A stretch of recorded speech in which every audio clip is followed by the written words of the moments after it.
Buenas a todos. Bien, en este video tutorial vamos a ver las principales diferencias que existen entre la mitosis y la meiosis. En el caso de la mitosis, tenemos que recordar que se producen en células somáticas que lo que hacen es multiplicarse para crecer y son prácticamente todas las células de nuestro organismo.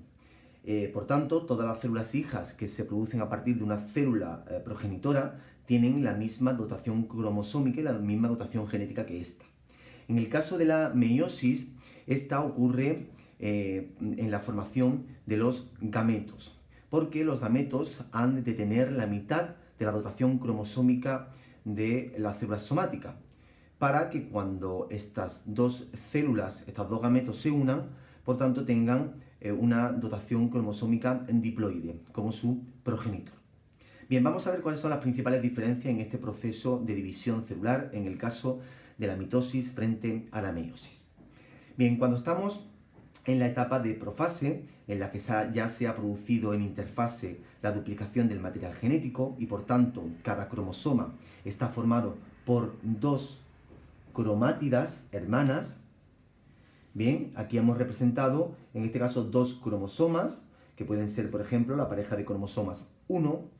En profase se produce la desaparición de la membrana nuclear, desaparece el núcleo, el nucleolo, y los cromosomas ya se hacen visibles con sus dos cromátidas homólogas. Aparecen duplicados los centrosomas y comienza a formarse el huso mitótico. Recordad que el huso mitótico son unos microtúbulos que se producen a partir del centrosoma y que se unen a los cromosomas a nivel de su centrómero. Bien, eso sería en la fase de profase en la mitosis.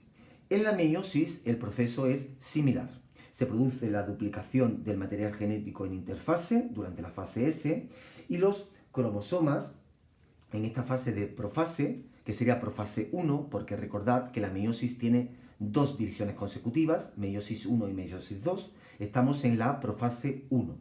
En esta profase 1 hay una sustancial diferencia con la mitosis, y es que en este proceso de profase los cromosomas homólogos se aparean íntimamente uno con el otro.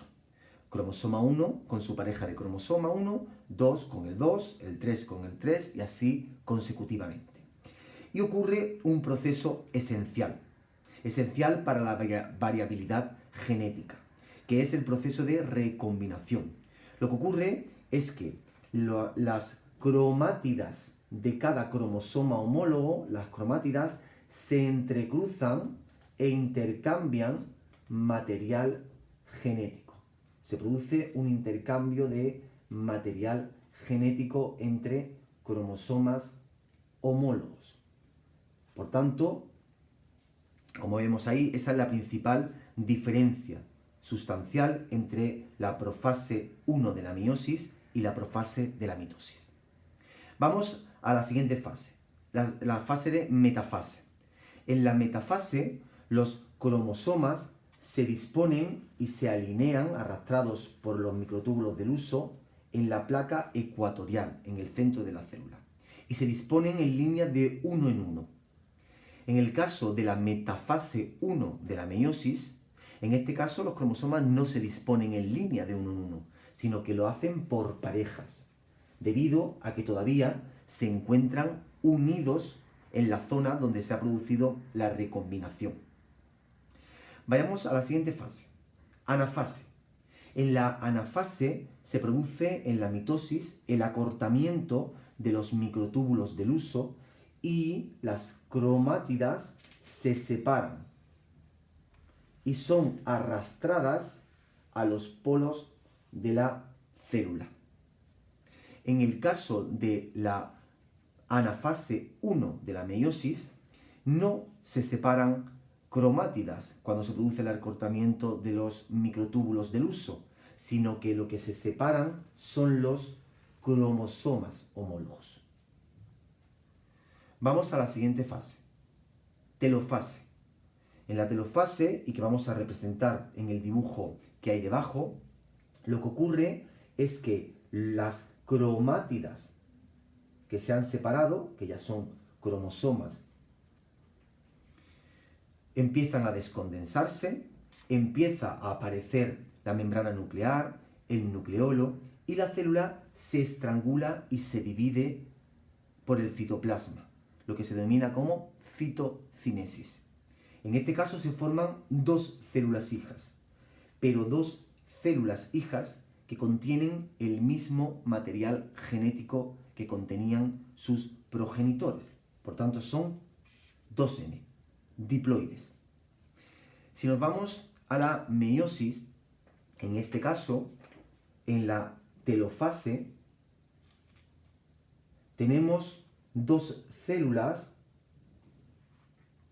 que contienen, una de ellas, un cromosoma homólogo con recombinación y otro cromosoma homólogo, la otra célula, con recombinación.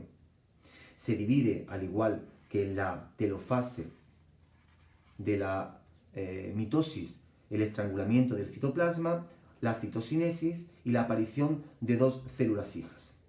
En este caso, prácticamente no hay interfase, por lo que no se regenera el núcleo ni el nucleolo, y los cromosomas no se descondensan, porque estos cromosomas van a iniciar lo que se llama como meiosis 2, que es exactamente igual que una mitosis.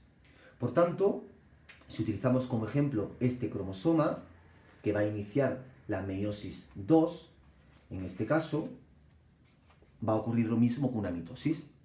Profase, metafase, anafase, y tras la anafase se produce la telofase, una nueva citocinesis, pero en este caso se produce la formación de 4 células hijas.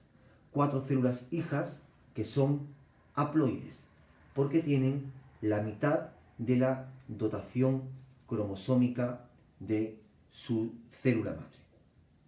Pues bien, estas serían las principales diferencias que existen entre la mitosis y la meiosis.